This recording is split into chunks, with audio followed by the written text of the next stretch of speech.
Donc, bienvenue dans ce webinaire sur les métiers de la sécurité privée. Nous accueillons Stéphanie Leroy de la DREETS Pays de la Loire, Claire Lavoux Desdévises du CNAPS, qui expliquera cette structure, Cathy Corollaire et Loïc Levoyer d'Acto, Béatrice Demieullis de la DETS de la Sarthe, Bouju Nathalie de Opérateur France Travail. Donc, ce webinaire est animé par moi-même, Marie-Josée Guillon, chargée d'animation et de professionnalisation au Carré Forêt, et je suis assistée par Magdalena Lecor pour les éléments techniques. Alors, Stéphanie, je vous laisse présenter les objectifs de ce webinaire. Oui, merci Marie-Josée. Alors, le PowerPoint ne défile pas, je ne sais pas si c'est merci.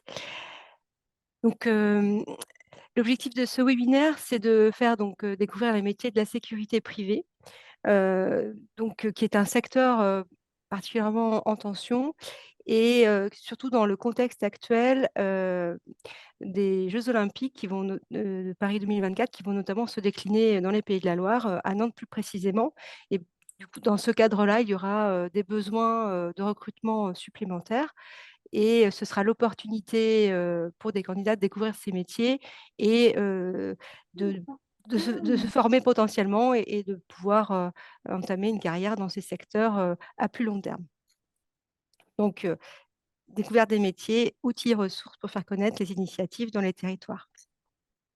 Pardon.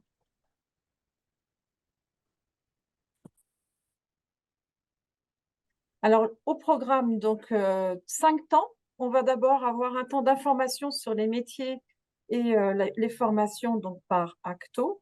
Ensuite, le CNAPS nous fera une intervention sur les prérequis, comment on accède à ces métiers.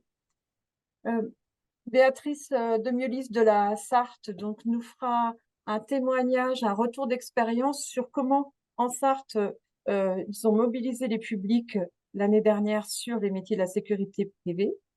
Nathalie Bouju, opérateur France Travail, donc, interviendra sur les besoins de recrutement à venir. Et on clôturera sur les outils et ressources. Donc, je vous passe la parole, Madame Corollaire. Oui, bonjour à tous. Donc, je suis Cathy Corollaire, je travaille au sein d'Acto, je suis conseillère formation. J'interviens sur l'ensemble des Pays de la Loire et notamment j'interviens auprès des entreprises de la branche de la prévention sécurité. Donc aujourd'hui, on va vous présenter, on va avoir un échange en tout cas sur les métiers de la sécurité. On va vous présenter brièvement les chiffres clés en Pays de la Loire sur les métiers de la sécurité, les principaux métiers qui recrutent dans ce secteur d'activité et les formations obligatoires pour accéder au métier. Donc très rapidement, dans les Pays de la Loire, nous avons plus de 5 000 salariés sur l'ensemble des Pays de la Loire. Les contrats en alternance sont en vrai déploiement actuellement puisque les chiffres sont en constante augmentation. Sur 2023, on a fait notamment beaucoup de contrats de professionnalisation en Pays de la Loire. Et puis, les POEC, nous avons formé 150 stagiaires sur 2023. Alors les POEC, c'est les préparations opérationnelles à l'emploi collective. Je pense que tout le monde connaît aujourd'hui. Sur le secteur, sur la branche de la prévention sécurité, c'est un dispositif qui fonctionne bien. Donc les différents alors, ça, ce sont les chiffres Pays de la Loire. Au national, de la même façon, hein, l'alternance grossit énormément puisque nous sommes à plus de 77 000 contrats d'apprentissage sur 2023. Alors là, nous avons mis les 5 principaux métiers de la branche. Donc évidemment, vous avez les agents de prévention et de sécurité. Vous avez également les opérateurs de télésurveillance qui sont alors qui ne sont pas forcément sur le terrain, ceux-là, hein, puisqu'ils vont intervenir, par exemple, quand il y a une alarme qui se déclenche ou quelque chose comme ça. Les agents de sécurité, de sûreté aéroportuaire, comme son nom l'indique, c'est pour travailler sur les aéroports. Les agents de sécurité incendie et les agents de sécurité cynophiles qui, eux, ont le travail avec leurs propres chiens. Donc tous ces métiers sont des métiers très réglementés. puisque pour pouvoir accéder à ce type de métier, il faut déjà avoir la nationalité française ou avoir un titre de séjour d'au moins 5 ans sur le territoire français. Il faut avoir un niveau suffisant de maîtrise de la langue française. Alors, c'est le niveau B1 qui est attendu pour pouvoir accéder à ces postes. Il ne faut pas avoir été condamné par la justice, puisqu'il faut avoir un casier judiciaire B2 vierge. Et puis, évidemment, ça, on va vous le montrer juste après, il y a des diplômes obligatoires pour pouvoir accéder à ces postes. Sur cette page, on a fait un petit zoom aussi sur le site d'Acto dédié aux formations et aux métiers. Alors, en l'occurrence de cette branche également. Alors, il est intéressant pour vous, si vous le souhaitez, d'aller cliquer sur ce site qui s'appelle Ici, c'est ma place. Alors, Ici, c'est ma place à la base. C'est un site qui permet d'avoir des infos sur l'alternance. Il a été créé pour ça au départ. Et puis finalement, il a été étoffé. Et c'est aussi aujourd'hui un site de découverte des métiers pour trouver sa voie. Donc c'est vraiment un site qui est ouvert à tout le monde, aux jeunes, à leurs parents, aux demandeurs d'emploi, à nos partenaires, pour pouvoir justement avoir toutes les informations sur les différents métiers de cette branche, par exemple. Donc là, alors je ne sais pas, Marie-Josée, si vous allez pouvoir le faire, on pourrait imaginer cliquer par exemple sur opérateur de surveillance, juste pour montrer que si vous cherchez des informations sur les métiers de la prévention et la sécurité, soit en passant par Ici, c'est ma place, mais là on l'a mis en direct si c'est possible, si ça fonctionne, vous allez tomber sur plusieurs vidéos qui vous présentent les métiers de la sécurité, comment ça se passe. Alors bien évidemment, comme ce sont des métiers réglementés, on a besoin de personnel qui respecte les règles, qui sont rigoureux, pour pouvoir bien sûr répondre aux besoins du métier. Ah ben voilà, très bien. Donc là, par exemple, on est sur le métier d'opérateur de télésurveillance. Donc on ne va pas le passer en entier, peut-être les premières secondes. Je vous appelle au sujet de votre demande de contrat initial. Alors, on a une quelqu'un qui n'a pas personne coupé. qui n'a pas coupé son micro. Voilà. Est-ce que Magdalena, tu peux couper le micro de cette personne? Merci. Dès demain pour échanger avec vous. Ah, merci. Voilà. Donc, effectivement, pour les différents métiers de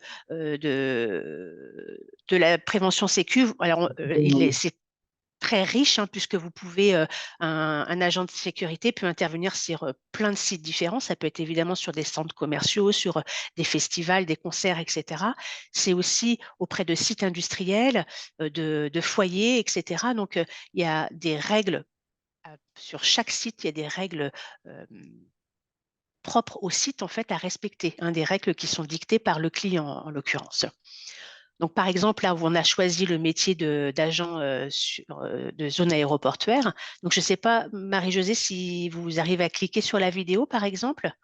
Alors, par rapport au timing, en fait, on Ça avait va être plutôt juste. prévu ça, de mettre ça en ressources à la fin du webinaire. Ah bah très bien.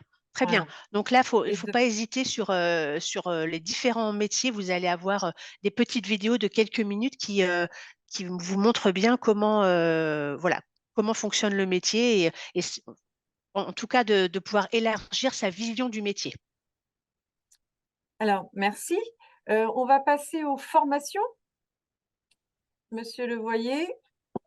Oui, donc bonjour. Donc, en ce qui me concerne donc Loïc Levoyer, je suis chef de projet au sein de Acto Pays de la Loire. Et effectivement, là, on a présenté en fait les différents parcours obligatoires pour accéder aux différents métiers, puisqu'il faut raisonner par métier. Donc chaque CQP ou titre affinité professionnelle correspond à un métier dans la sécurité. Donc on peut pas exercer si on a, enfin, pas tous en tout cas, exercer si on n'a qu'un seul titre, on va pouvoir pas forcément exercer dans l'autre métier.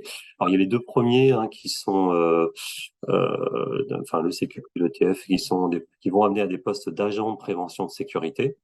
avec une spécificité sur le premier, hein, qui va couvrir que le cadre des grands événements et qui est d'ailleurs aujourd'hui mis en avant, hein, dans le cadre des Jeux olympiques et paralympiques, sachant que le plus commun qu'on retrouve historiquement, c'est celui d'agent de prévention de sécurité, qui va permettre à une personne d'être un agent sur l'ensemble des sites qu'a pu vous présenter un petit peu Cathy, en centres commerciaux, dans des administrations, dans des usines, dans des musées, dans tous les lieux où il y a du public, où on accueille du public, où il y a des biens aussi à devoir surveiller. Donc c'est le principal poste, les principaux postes, hein, c'est peut-être 80% des postes, hein, qui sont dans cette catégorie d'agents de prévention sécurité. Après, il y a des métiers plus spécifiques ou une qualification qui est le TFP ASA, hein, qui correspond à l'agent de sûreté aéroportuaire. On l'a évoqué tout à l'heure comme métier. Donc ça, c'est spécifique. Il ne pourra pas exister.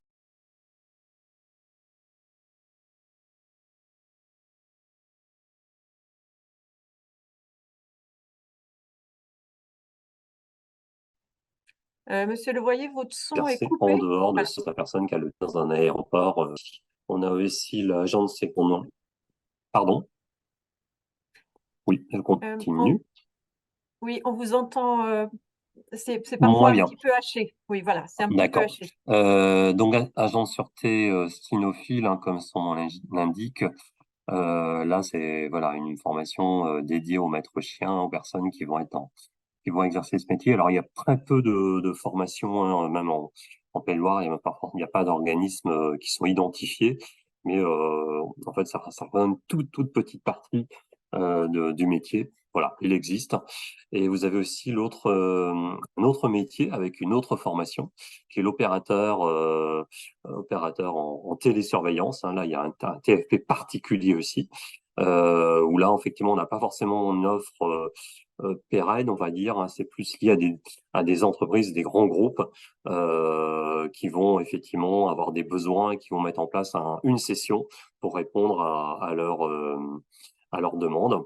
Et vous avez une autre formation qui est le SIAP, qui lui correspond aux personnes qui vont travailler avec du public, mais dans le cas de la sécurité incendie, qui est un peu différent, puisque là, il n'y a pas on n'est pas dans le cas, tous les autres donnent une carte professionnelle. Là, il n'y a pas forcément cette autorisation préalable ni cette carte professionnelle, mais il est très spécifique puisqu'il ne peut exercer que dans le cadre du service de sécurité incendie. Donc, on voit que chaque formation répond à un besoin ou à des postes qui sont bien spécifiques. Donc, c'est important d'avoir ces éléments-là lorsque vous avez une personne qui vient pour se renseigner ou qui a envie d'exercer dans la sécurité, mais de l'orienter ou en tout cas de lui faire connaître toutes ces formations, et toutes ces formations correspondent à côté à un métier. Donc là, on est dans le cas des formations continues.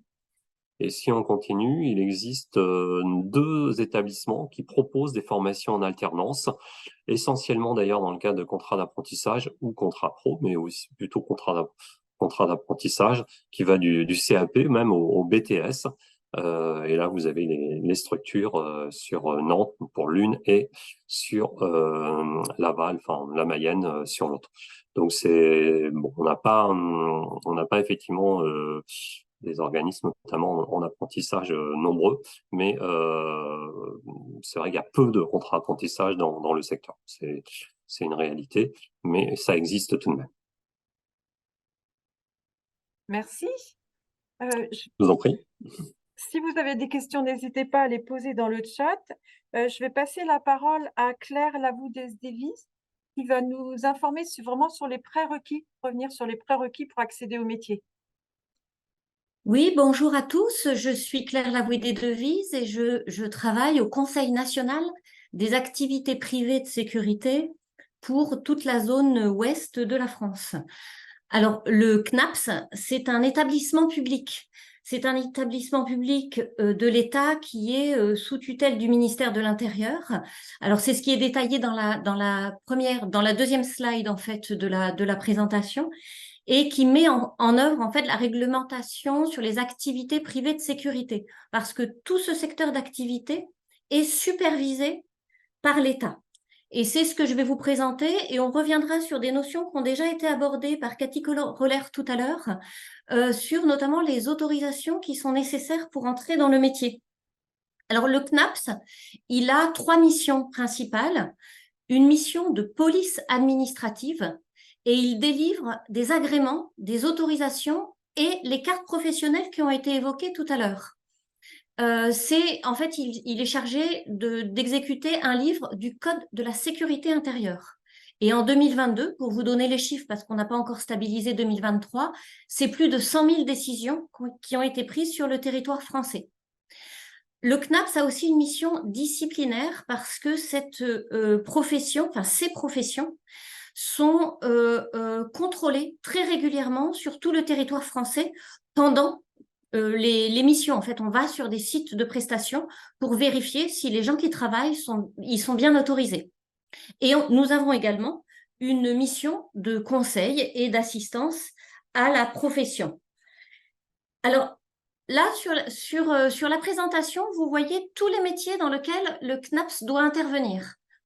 J'ai surligné en rouge ceux qui sont le plus gros volume d'agents et de recrutement, donc surveillance des grands événements et surveillance humaine et gardiennage.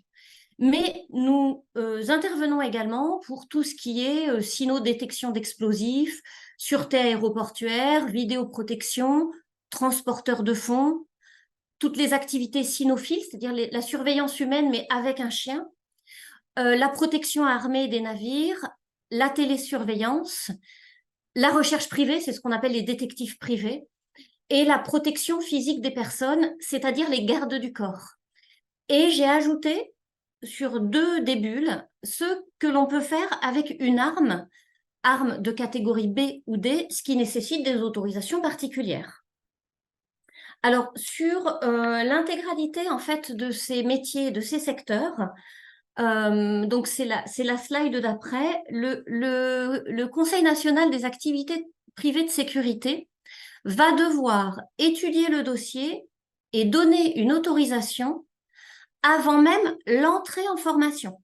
On doit analyser le dossier de chaque demandeur, de chaque candidat à la formation pour l'y autoriser.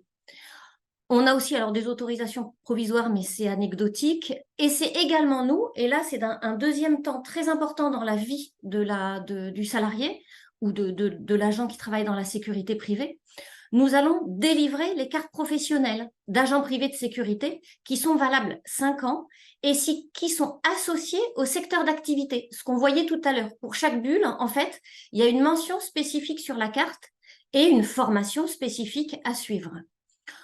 Nous donnons également les agréments pour tous les dirigeants d'entreprises privées de sécurité et également les entreprises sont autorisées par notre service pour pouvoir exercer.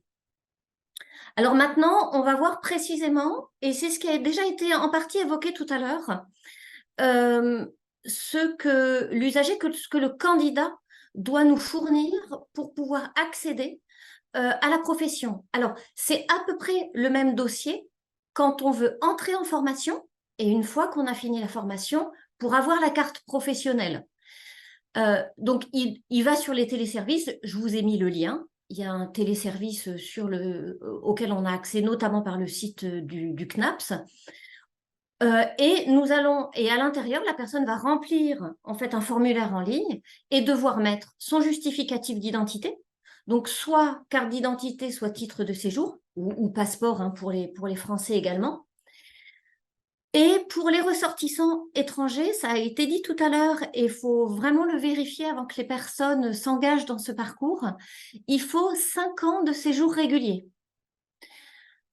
Pour les ressortissants étrangers, il faut également qu'ils fournissent l'équivalent B3 de son casier judiciaire, donc en provenance de son pays d'origine, et il doit justifier d'un niveau B1 en langue française. Il doit ensuite donner un justificatif de domicile et puis il doit ensuite, si c'est pour une entrée en formation, donner la préinscription à la formation Et si c'est pour avoir la carte professionnelle, il doit donner le diplôme. Donc ça, c'est la partie après la formation. Ça a été également évoqué tout à l'heure. Une fois que le dossier est complet, les services du CNAPS vont instruire le dossier. Et quand on va instruire le dossier, on va regarder les antécédents judiciaires. Alors, les antécédents judiciaires, c'est plus large que le casier judiciaire B2 et c'est plus large que les condamnations. C'est-à-dire que quelqu'un qui a été interpellé et qui a un antécédent judiciaire sur le fichier qu'on appelle le traitement des antécédents judiciaires, selon la gravité, y compris si le procès n'a pas encore eu lieu, en fait, dans l'attente, il ne sera pas autorisé à rentrer dans la profession. Donc, il faut éviter d'orienter des personnes qui pourraient avoir eu affaire avec la police ou la gendarmerie. Faut leur demander si cela est envisageable. En tout cas, nous, on fera la vérification avant de délivrer le titre. Et si jamais il y a des antécédents judiciaires, on lancera une enquête qui va prendre un certain temps, qui peut prendre jusqu'à 1 mois et demi avant de délivrer le titre. Donc ensuite, on va donner soit l'autorisation, soit donc avant l'entrée en formation, et après l'entrée en formation, on délivrera la carte professionnelle. Alors pour terminer, juste quelques chiffres et quelques éléments importants. Il faut savoir que la moitié des dossiers à peu près qui nous arrivent sont incomplets. Il manque des éléments dedans. Du coup, nous avons mis en place un dispositif interne où nous avons des agents dédiés qui vont rappeler les usagers pour les aider à monter leur dossier correctement. Et vous aussi, vous pouvez, évidemment, avec les éléments qu'on vous a donnés ou ce qu'il y a sur notre site, vérifier, aider les gens à constituer leur dossier. On reçoit pour l'ouest de la France à peu près 100 dossiers par jour et on les délivre extrêmement rapidement s'ils sont complets, c'est-à-dire en moins de 7 jours, c'est traité. Par contre, s'il y a des antécédents judiciaires ou si c'est incomplet, bah, ça peut prendre jusqu'à 1 mois et demi à 2 mois, notamment s'il y a une enquête à faire. Et l'année dernière, nous avons juste pour chez nous sur la zone ouest délivré 13 000 titres et refusé 2 900 demandes qui nous ont été déposées. Voilà. Merci à tous. Merci de votre attention. Merci. Alors, est-ce qu'on a des questions? Alors oui, je vois une première question sur les pièces qui manquent en général. Alors, nous avons eu pendant très longtemps, il manquait des justificatifs de domicile. Alors, on l'a mis en gras, en fait, sur notre site. Et depuis, maintenant, il manque parfois les préinscriptions ou les diplômes, en fait, des personnes. Alors, Oui. une deuxième question, quels sont les problèmes judiciaires concernés? Alors, en fait, on va regarder, je dirais, tous les problèmes, tout ce qu'on a comme antécédents judiciaires. C'est-à-dire, on peut avoir quelqu'un qui a été arrêté pour alcoolémie au volant, qui a été arrêté pour conduite sans assurance, mais également, bah, évidemment, tout ce qui est vol, escroquerie, etc. Dès que c'est du crime ou du délit, nous ne pouvons pas délivrer. Par contre, quand c'est une infraction qui est moins grave, on va regarder, ça va être à chaque fois individuel par personne. On a évidemment une grille avec des éléments, mais si ce sont des faits qui sont très vieux et qui sont pas très graves, on ne va pas en tenir compte. Par contre, si la personne elle est connue de manière récurrente tous les ans, même si c'est pas grave, on va se dire, c'est les textes qui nous orientent, que la personne n'est peut-être pas apte à faire elle-même respecter la sécurité. Donc, il y a plusieurs éléments. Il y a la gravité, mais il y a aussi la récurrence et il y a aussi l'ancienneté des faits. D'accord, merci. Alors, ça rejoint un tout petit peu la question. Donc, il y avait, en cas d'antécédent judiciaire de plus de 10 ans avec aujourd'hui un casier vierge, il est possible de faire une demande de carte. Par contre, s'il y a récurrence, il y a une réserve. Oui, c'est ça, Mm. c'est ça. Et quand la personne a fait effacer ses antécédents judiciaires ou son casier judiciaire, nous n'y avons pas accès. D'accord. Alors, il y a une autre question, alors peut-être plus pour Monsieur Levoyer. Les formations peuvent-elles se cumuler?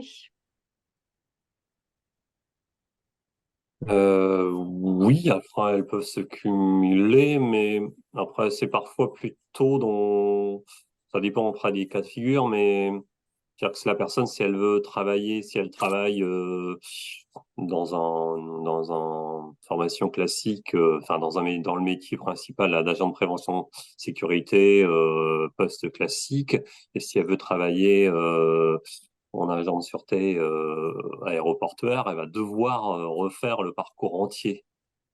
Ah, Donc, d'accord. en général, ben, ça arrive que après quelques années, la personne veut s'orienter vers des postes de ce type.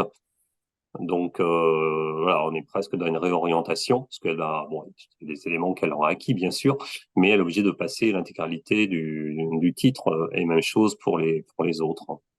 D'accord, Ou merci. l'inversement, si elle était en agent de sûreté aéroportuaire et qu'elle veut passer en agent classique. Donc c'est pas un cumul, c'est une nouvelle formation, parce qu'on va pas faire l'un plus l'autre. Il y a pas d'intérêt, c'est qu'à la base, il y a une mauvaise orientation, parce que si on passe si on fait un parcours dans un domaine, c'est qu'on va exercer dans ce domaine-là, c'est on a validé le projet pour exercer dans ce domaine. Alors, une question un petit peu similaire aussi. Pour les cartes professionnelles, en faut-il pour chaque profession? Est-ce que... Oui, alors, Voilà. oui, ça rejoint et ça prolonge la question de tout à l'heure et la réponse de Monsieur Levoyer.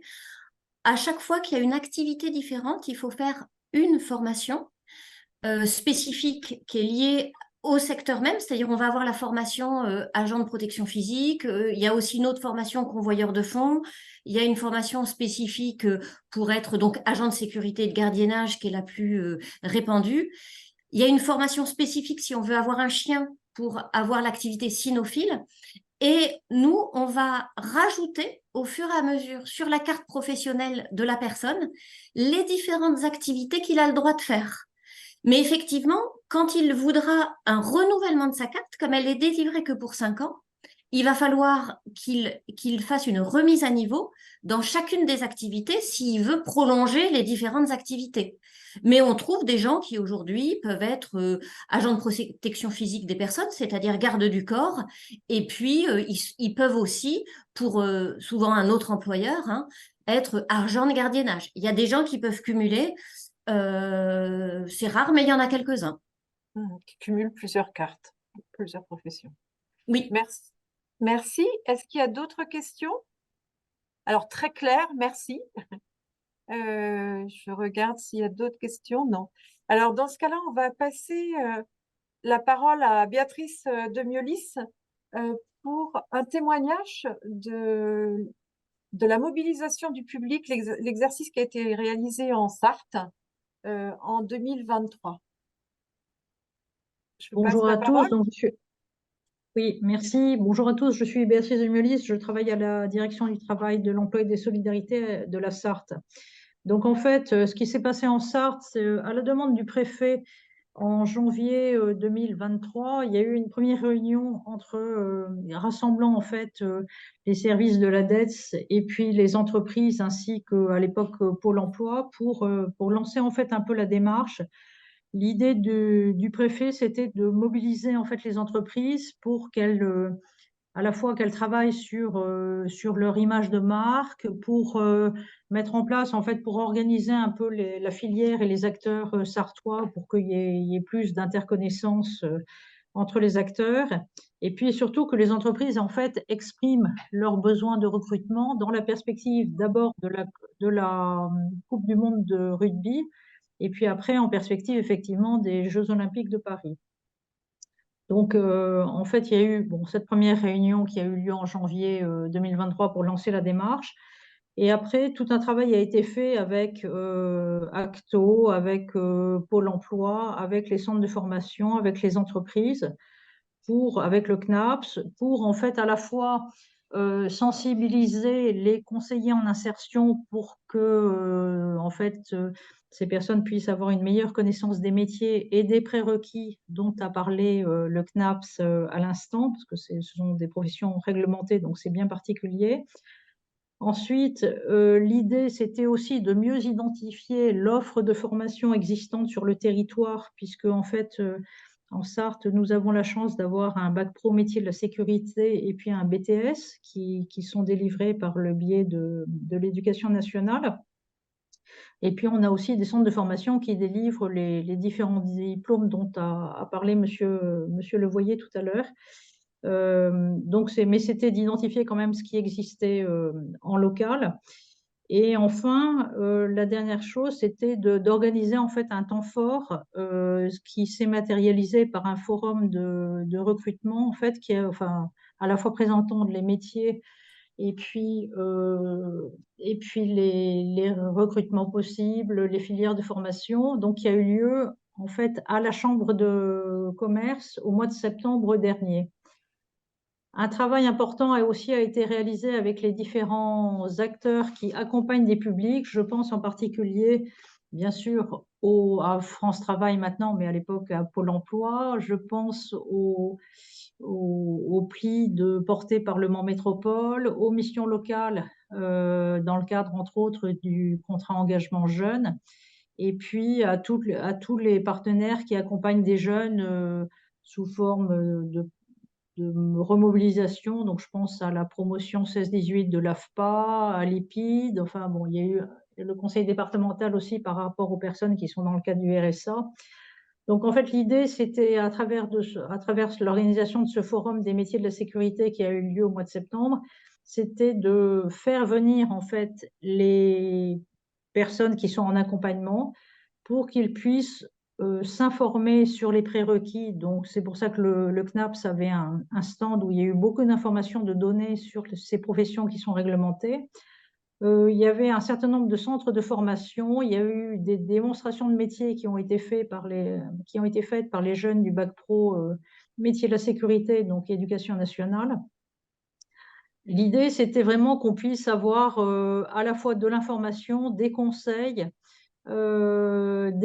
pour financer aussi de la formation, puisque Acto était présent, les centres de formation qui présentaient aussi les différents parcours possibles, que ce soit par l'alternance ou par la formation classique avec des financements, soit Pôle emploi, soit des financements par Acto.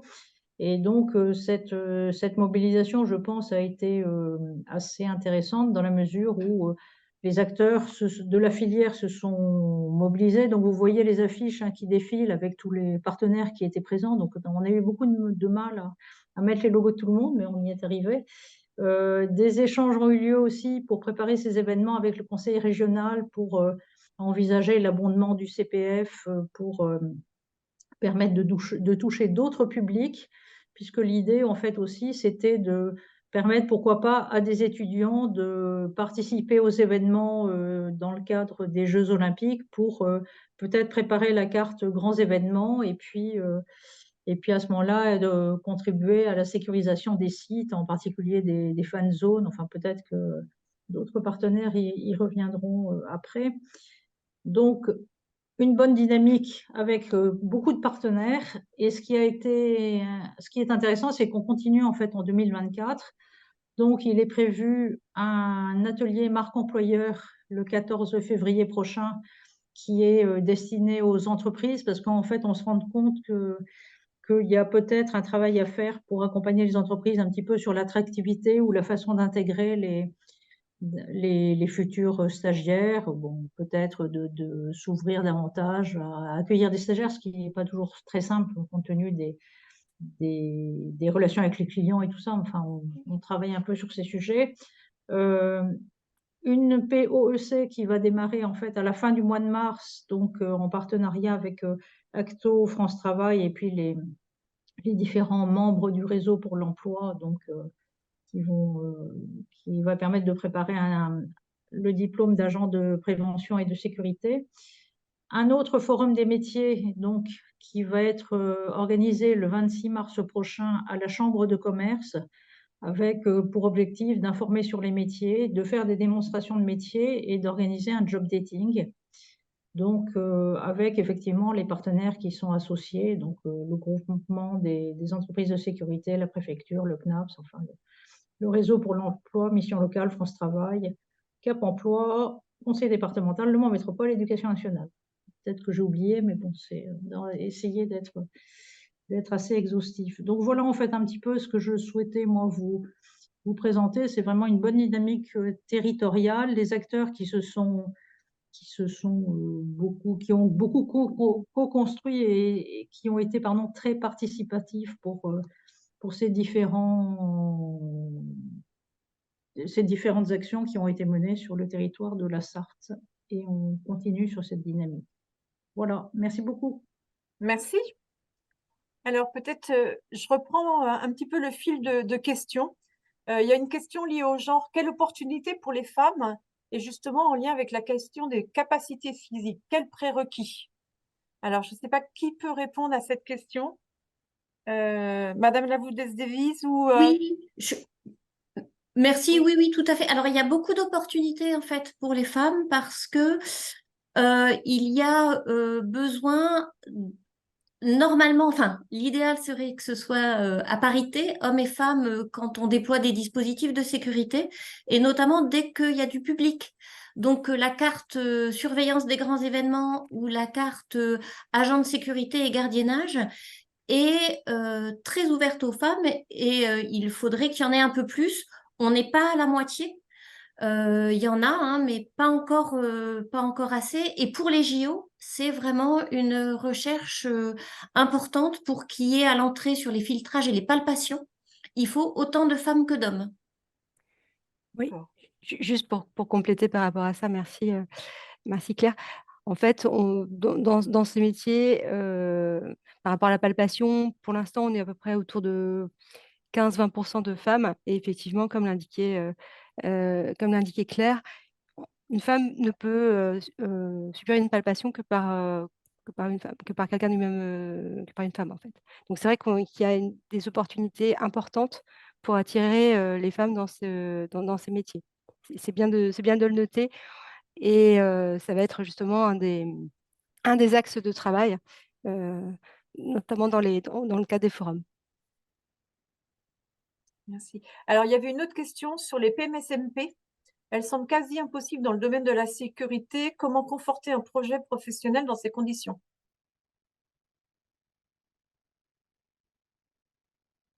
Est-ce que quelqu'un... On arrive au cas par cas à trouver quelques entreprises partenaires qui jouent le jeu, mais ce n'est pas facile. Enfin, ça a été le cas en Sarthe, hein, parce que la question s'est posée. C'est très au cas par cas, en fait.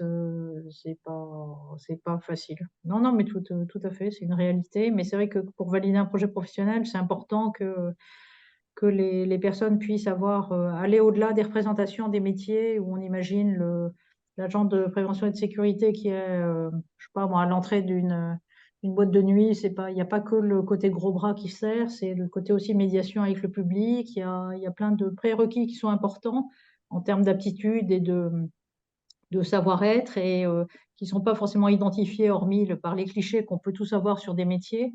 Et on a quelques entreprises qui commencent à accepter le fait que c'est pour ça qu'on travaille, qu'on organise cet atelier marque employeur aussi, c'est pour sensibiliser les entreprises sur l'accueil des personnes et le fait que, effectivement, c'est pas facile d'accueillir des candidats, mais il faut bien aussi assurer le renouvellement des générations. Et puis, deuxième chose, les stagiaires de maintenant seront les futurs salariés de demain. Et si des personnes s'engagent dans ces métiers, il faut quand même qu'elles aient une bonne perception de ce qu'elles vont faire par la suite. Donc, c'est important que les entreprises acceptent, dans la mesure du possible, bien évidemment, de faire évoluer un petit peu leur pratique.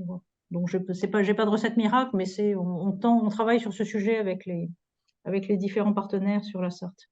Donc, ça a été possible. Est-ce que Ouais. vous avez eu besoin d'une autorisation de la CNAPS, justement, pour ça?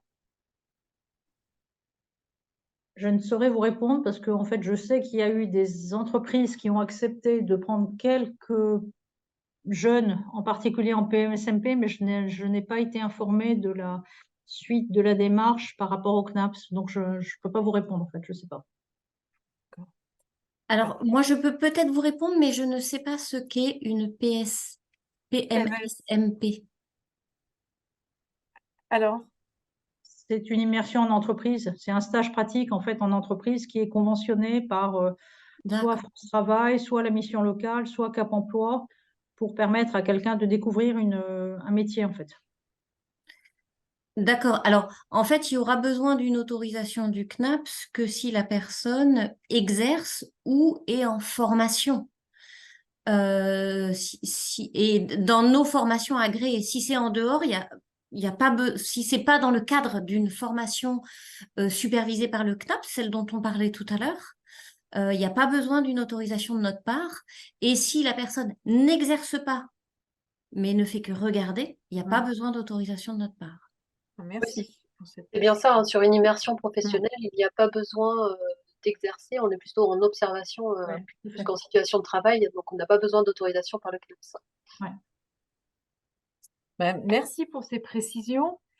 Alors, on a aussi les conseillers en évolution professionnelle sont aussi habilités au PMSMP. Donc, une petite précision. Je vais passer la parole à Madame Bouju, donc France Travail, pour un passage sur les besoins de recrutement. Oui, bonjour à tous.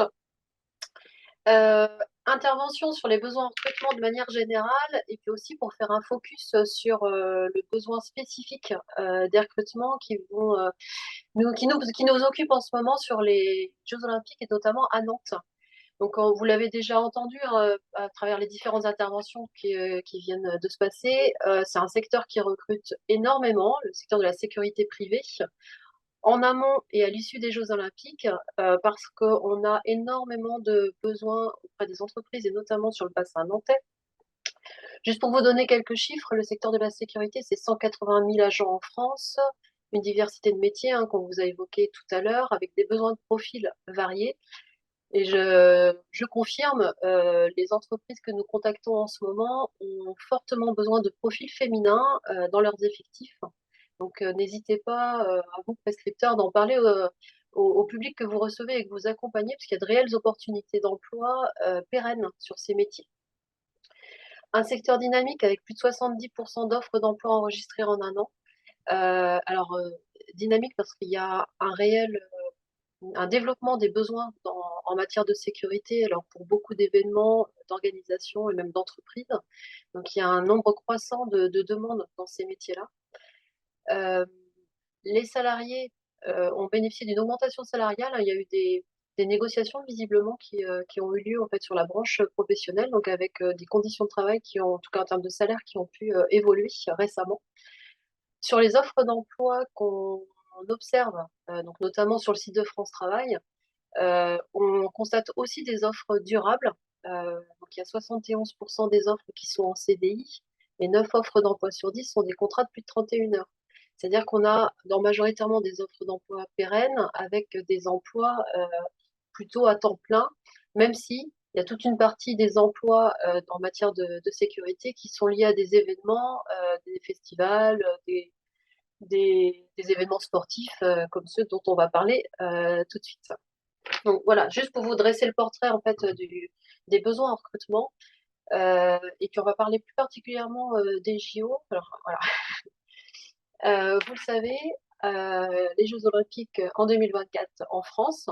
À Nantes, on accueille 8 matchs des coupes de football féminin et masculin. Donc des phases finales, je crois un quart de finale notamment, à la Beaujoire. Donc ça va être entre le 26 juillet et le 9 août globalement. On va avoir toute une série en fait de besoins sur cette période-là, à la fois autour du stade de la Beaujoire et aussi sur d'autres gymnases ou complexes sportifs sur la métropole nantaise pour accueillir des athlètes en entraînement et aussi les lieux d'hébergement des sportifs. Donc nous avons, alors idem, on est mobilisé avec différents partenaires, le réseau emploi, le CNAPS, la région, la préfecture, Acto ici présent aussi, et Cap Emploi bien évidemment, pour mobiliser en fait nos publics et leur et, et les informer, on va dire, des recrutements qui nous préoccupent. On organise un événement le 15 février de 13h à 17h30. C'est un forum emploi qui aura lieu à l'espace Mangin-Beaulieu. Notre objectif sur cet événement, c'est de faire venir un maximum de personnes qui seraient intéressées pour travailler dans le secteur de la sécurité.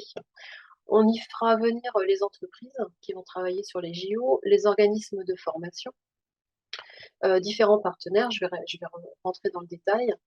Mais là, on ne peut pas encore estimer le nombre exact de besoins en recrutement des entreprises, hein, puisque les appels d'offres ont été clôturés très récemment. Donc, on n'a pas encore le nombre exact, mais on peut le compter sans doute en centaines de besoins. Là, vous avez sur les... Alors, excusez-moi, juste pour revenir, à gauche, vous avez l'affiche qui est diffusée sur les réseaux sociaux et qui est diffusée auprès des demandeurs d'emploi. Et dont certains partenaires ont été destinataires, peut-être vos structures.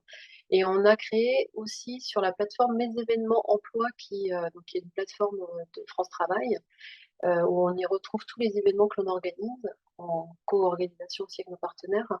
Donc vous pouvez retrouver l'événement du 15 février, donc en allant sur Mes événements emploi et en cherchant la date, vous retrouverez l'événement sur le forum sécurité. L'accès est libre à ce forum. On a voulu quand même faire une préinscription. C'est avant tout pour mesurer le sourcing et le nombre de personnes qui pourraient être potentiellement intéressées pour notre propre organisation, hein. Mais l'accès est libre, c'est-à-dire les personnes qui ne seraient pas inscrites pourront s'y présenter quand même. Vous pouvez passer à la page suivante. Donc, juste pour information, sur ce forum, donc, il y aura les entreprises qui sont bénéficiaires des lots, hein, qui ont répondu au marché. Donc, vous les avez ici cités. 3 organismes de formation présents également, Securitas, Harmonie Formation, et il y en a un qui me manque de mort, CT Formation, je crois. Les présences des partenaires que j'ai cités. Pour information, on a déjà engagé des financements spécifiques pour pourvoir les besoins en recrutement sur les JO. Avec Acto notamment, on a pu mettre en place 3 POEC, donc 2 sur le titre APS et 1 sur le titre TPGE. Alors, ce qui a été cité tout à l'heure, c'est le CQP PSGE, un grand événement spécifique, plus à la marge de la mobilisation des mesures, donc des adaptations au poste, type AFPR et POI. Il y aura peut-être d'autres financements aussi d'engagés, mais pour l'instant, il y a en tout cas ces 3-là qui sont spécifiques aux JO. Juste rajouter aussi qu'il y a dans les appels d'offres 10% de clauses sociales, c'est-à-dire qu'il y a aussi un public insertion qui est visé dans les métiers de la sécurité. Donc, voilà, ouvert à ces profils-là. L'euphémisation des profils, important hein, de l'avoir en tête, c'est vraiment les profils féminins sont recherchés à part égale, hein, comme on le disait à l'instant. On y organise le jour du forum une table ronde à 15h, donc, où on parlera des métiers de la sécurité de manière générale. Et on va aussi faire un focus sur la sécurité au féminin. On est en train d'organiser une table ronde autour de ce sujet-là, et notamment avec des témoignages de salariés qui sont déjà dans la filière sécurité. Et puis pour découvrir en partie les métiers, il y aura aussi la mobilisation d'un escape game sur toute la période, 13h, 17h30. Pas d'inscription préalable nécessaire. On sera sur de l'entrée-sortie permanente avec un casque réalité virtuelle pour découvrir en fait des situations qui sont liées à la sécurité.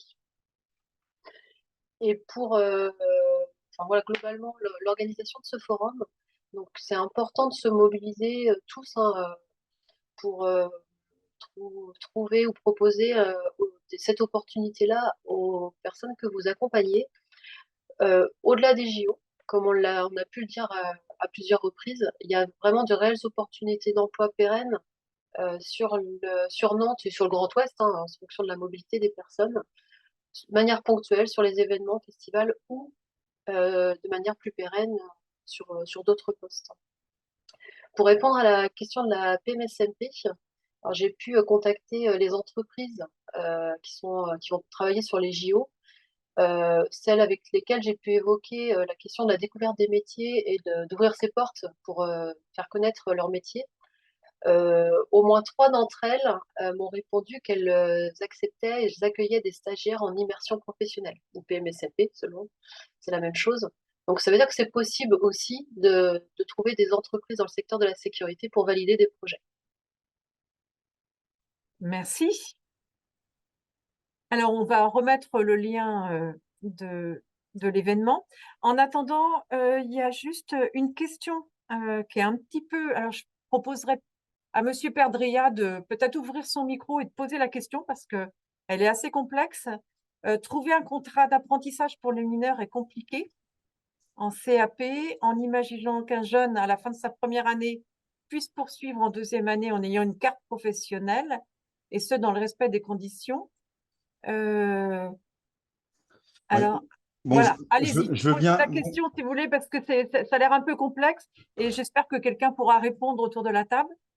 Non, Voilà. on voit, ça a été dit tout à l'heure, c'est une réalité hein, pour des jeunes de trouver un apprentissage en CAP, c'est très complexe, et notamment parce qu'ils n'ont pas la carte professionnelle.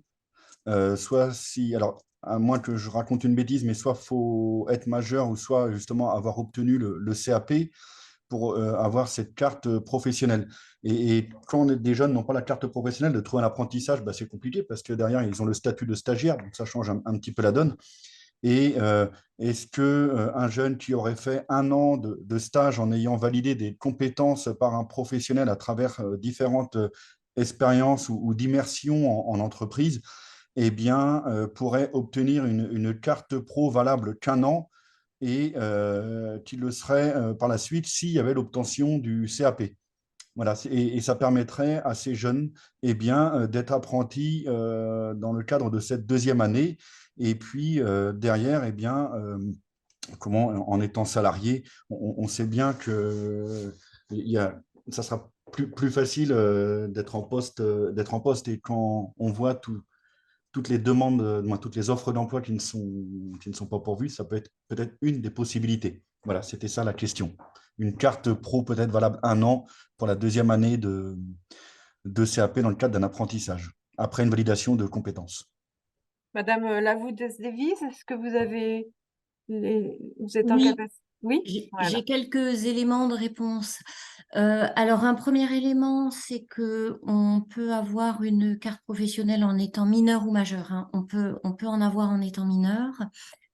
Et quand on est dans un cursus éducation nationale, il n'y a pas d'autorisation préalable ni de carte professionnelle qui sont délivrées pendant le CAP. C'est-à-dire que pendant l'apprentissage, on ne peut pas être tout seul. Oui, bien sûr. En fait, voilà, et par contre, la proposition de délivrer une carte au bout d'1 an, c'est quelque chose qui a déjà été travaillé et qui n'a jamais été intégré dans la loi. Et les conditions de la loi, en fait, il n'existe pas de carte professionnelle d'1 an qui permettrait effectivement peut-être de sécuriser les entreprises.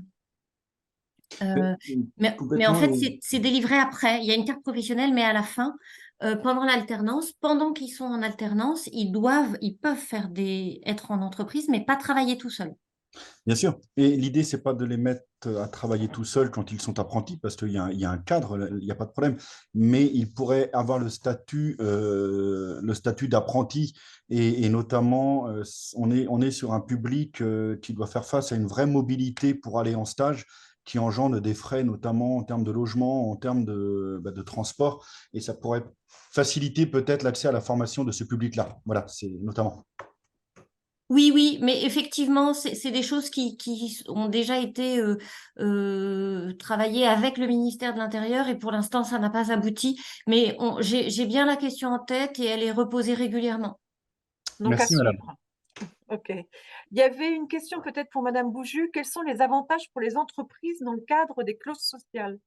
Vous avez évoqué, donc c'était 10% de clauses sociales dans les recrutements. Oui, c'est lié aux appels d'offres marché public. Les entreprises qui répondent aux appels d'offres dans lesquels sont inclus des clauses sociales, doivent intégrer ça dans la réponse à leur appel d'offres. Pardon, je vais y arriver. Euh, L'idée des clauses sociales, hein, c'est de favoriser l'insertion des personnes professionnelles et par le biais des marchés publics, de pouvoir leur proposer un certain nombre d'heures en fonction de l'appel d'offres, hein, que ce soit sécurité, bâtiment, hébergement, etc. Les avantages, ils peuvent être financiers. Après, moi, j'ai aucune idée en fait de ce de ce que peut être l'avantage pour une entreprise. C'est juste un engagement qui inclut Oui. ces clauses sociales dans le marché public. Est-ce que Là, spécifiquement pour les JO, ouais, je vais vous laisser la parole. Ouais. Spécifiquement Oui, pour les JO, moi, je ne sais pas du tout. oui, oui, bah, vous avez tout à fait bien résumé les choses. En fait, c'est là l'idée, à partir du moment où une entreprise, fait le choix de répondre à un marché public, il y a une condition, supplémentaire à sa réponse, il y a un certain nombre d'heures qui vont être, ben, 10 là, en l'occurrence, qui vont être, réservées à des publics, plus éloignés de l'emploi pour promouvoir, en fait, l'emploi des personnes plus en difficulté. C'est vraiment un engagement global dans le cadre des marchés publics, que ce soit les marchés de l'État, mais aussi, les marchés des collectivités, sont souvent en fait, ont souvent des clauses de ce type et d'ailleurs ça va être travaillé avec les facilitateurs de clauses sociales, notre métropole en l'occurrence, pour ce qui est des clauses sociales sur les marchés des JO. D'accord, merci. Alors, on a une autre question. Pour la mise à jour du certificat recyclage MAC Apps, avez-vous des propositions d'accélération, sachant qu'il faut faire la demande 6 mois avant la date d'expiration? C'est une question très pointue. Alors, je veux bien des précisions en fait sur la question parce qu'effectivement, en fait, le MAC, c'est le maintien et l'actualisation des compétences. C'est une formation relativement courte qu'il faut faire avant le renouvellement de sa carte professionnelle. Et il faut faire la demande, en fait, il faut faire le recyclage avant la fin de la carte professionnelle. On en demande le renouvellement et elle est renouvelée pour 5 ans si la personne a bien fait son recyclage. Et du coup, je ne sais pas à quelle période, à quel moment de la procédure on pourrait, où se situerait une accélération, si je pouvais avoir une précision. Madame Petit, est-ce que vous pouvez préciser?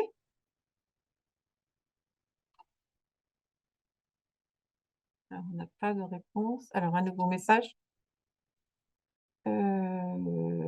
Non, on n'a pas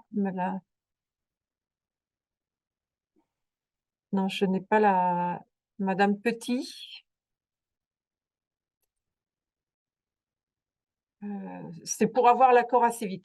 Non, ben, on n'a pas d'éléments de précision de la Oui. part de Madame Petit. Donc, Alors, si c'est juste pour avoir l'accord du CNAPS, en fait, quand on est titulaire d'une carte professionnelle, on n'a pas besoin d'avoir une autorisation d'entrée en formation quand on est déjà titulaire d'une carte professionnelle. C'est que pour la première fois, en fait, ou alors si on l'a laissé périmer.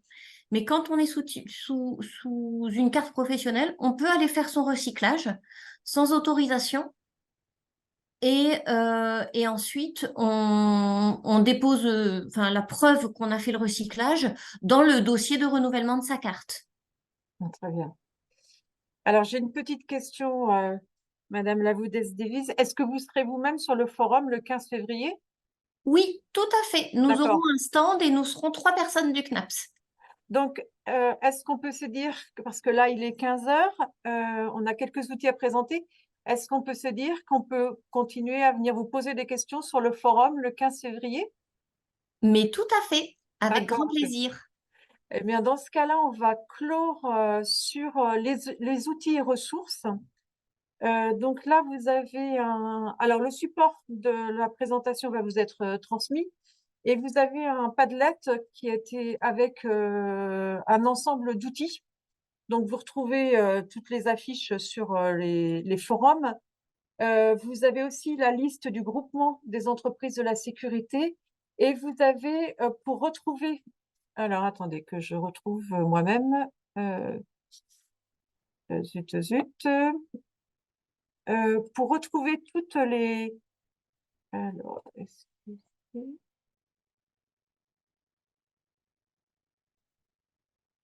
les formations en particulier.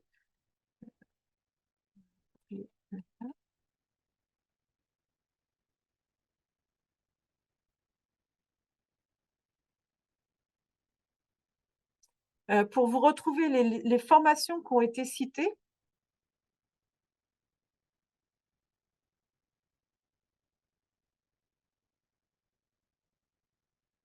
Nous vous invitons donc à passer par le site Choisir mon métier en Pays de la Loire. Et avec sécurité privée, alors vous pouvez même mettre région, hein, vous aurez en fait, pour chacun des diplômes, le lien vers l'organisme de formation où vous pourrez suivre cette formation. Je pense par exemple au CQP, participer aux activités privées de sécurité des grands événements. Vous pourrez retrouver ici, en cliquant ici, le lieu de formation. Donc là, c'est à Orvault, vous pouvez retrouver cette formation. Et vous pouvez, pour chaque diplôme certification, retrouver l'organisme de formation et c'est mis à jour en temps réel chez nous. Sur ce Padlet, vous avez aussi, on a parlé de l'escape game sur les métiers de la sécurité, donc qui va être présenté le 15 février à Mangin-Beaulieu. Vous avez le document de présentation de cet escape game et puis vous avez tout un ensemble de vidéos, dont les vidéos d'Acto sur les métiers de la sécurité. Et puis vous avez toutes les fiches métiers. Alors, voilà, prévention et sécurité. Ici, c'est ma place, le lien vers les fiches métiers qui ont été citées en introduction. Est-il possible, bien sûr, d'intégrer le lien du Padlet? Ça ira, vous l'aurez tout de suite. Tout à fait, je peux vous l'intégrer dans la conversation. Donc, nous allons clore ce webinaire et remercier les intervenants. Et vous inviter à participer au webinaire au webinaire, au forum du 15 février. Voilà, merci à tous et bonne fin d'après-midi.